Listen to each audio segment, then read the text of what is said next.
కోడికత్తి కేసులో నిందితుడు Srinivas bail petition పై నేడు తీర్పు వెలువడనుంది. గత నెల 24న కోడికత్తి శ్రీను బెయిల్ పిటిషన్ పై హైకోర్టు తీర్పు రిజర్వ్ చేసింది. కాగా నేడు తీర్పు వెలువరించినది.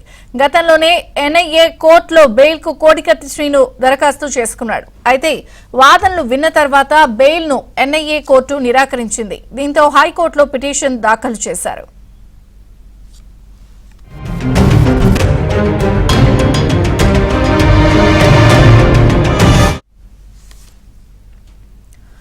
ఐదు సంవత్సరాలుగా రిమాండ్ ఖైదీగా కోడికత్తి శ్రీను న్యాయం చేయాలంటూ ఢిల్లీ ఏపీ భవన్లో అతని తల్లి, సోదరుడు, మద్దతుదారులు నిరసనకు దిగనున్నారు.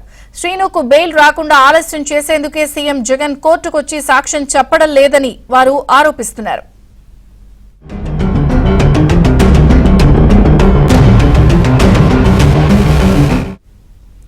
ఐదేళ్లుగా రిమాండ్ ఖైదీగా ఉన్న కోడికత్తి శ్రీను కేసుకి సంబంధించి ఈరోజు తీర్పు వచ్చే అవకాశం ఉంది.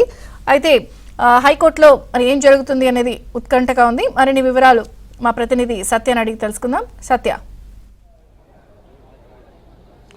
విజయ్ చంద్రిక, కోడికత్తి శ్రీను 5 ఏళ్లుగా జైల్లోనే మగ్గిపోతున్న దళిత యువకుడు. ముఖ్యంగా ఆయన బెయిల్ కోసం అనేక మార్లు ఎన్ఐఏ కోర్టులో దరఖాస్తు చేసుకున్నప్పటికీ కూడా బెయిల్ నిరాకరిస్తున్న పరిస్థితి. అయితే ఎట్టకేలకు హైకోర్టులో ఆయన బెయిల్ కోసం దరఖాస్తు చేసుకున్నారు. ఆయన తరపున పిచ్చుక శ్రీనివాస్, అదేవిధంగా పాలేటి మహేష్, అబ్దుల్ సలీం న్యాయవాదులు బెయిల్ పిటిషన్ దాఖలు చేశారు. దీనిపైన వాద ప్రతివాదనలు గత నెల 24వ తేదీన ముగిశాయి. తర్వాత తీర్పును రిజర్వ్ చేస్తూ నిర్ణయం తీసుకున్నారు. అయితే తమ కుమారుడు జైల్లోనే మగ్గిపోవడానికి కారణం రాష్ట్ర ముఖ్యమంత్రి జగన్మోహన్ రెడ్డి. ఆయన వచ్చి కోర్టుకొచ్చి సాక్ష్యం చెబితే గనక ఇమ్మీడియట్గా బెయిల్ వస్తుందని ఆ తల్లి సవిత్రమ్మ, సోదరుడు సుబ్బరాజు కూడా ఆమరణ నిరాహార దీక్షకు దిగిన పరిస్థితి.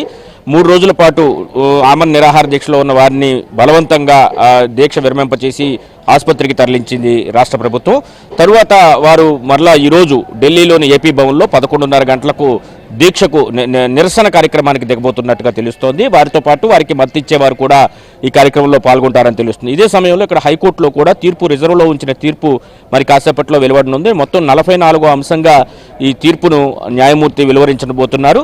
అయితే జగన్మోహన్ రెడ్డి ఈ కేసులో బాధితుడిగా ఉన్నప్పటికీ కూడా ఆయన సాక్ష్యం చెప్పడానికి 5 ఏళ్లుగా ముందుకు రాలేదు. ఆయన సాక్ష్యం చెప్పి తీరాలి, ఆయన కోర్టుకు రావాలని గతంలో ఎన్ఐఏ కోర్టు న్యాయమూర్తి ఆదేశించినప్పటికీ కూడా తాను కోర్టుకు వస్తే కోర్టు యొక్క వాతావరణం దెబ్బతింటుంది, అక్కడ ట్రాఫిక్ ఇబ్బందులు కలుగుతాయని సాకు చూపుతూ అడ్వకేట్ కమిషనర్ను ఏర్పాటు చేయాలని కోరారు. దానికి కోర్టు అంగీకరించలేదు. తరువాత ఈ కేసులో పూర్తిస్థాయి విచారణ జరగలేదు, లోతైన విచారణ జరపాలంటూ మరొక పిటిషన్ దాఖలు చేశారు. దానిపైన కూడా వాద ప్రతివాదనలు ముగిసిన తర్వాత న్యాయస్థానం దాన్ని తోచిపుచ్చింది. తర్వాత బెయిల్ పిటిషన్ వేసుకోగా బెయిల్ పిటిషన్ను కూడా ఎన్ఐఏ కోర్టు తిరస్కరించడంతో చివరకు హైకోర్టులో బెయిల్ పిటిషన్ దాఖలు చేశారు.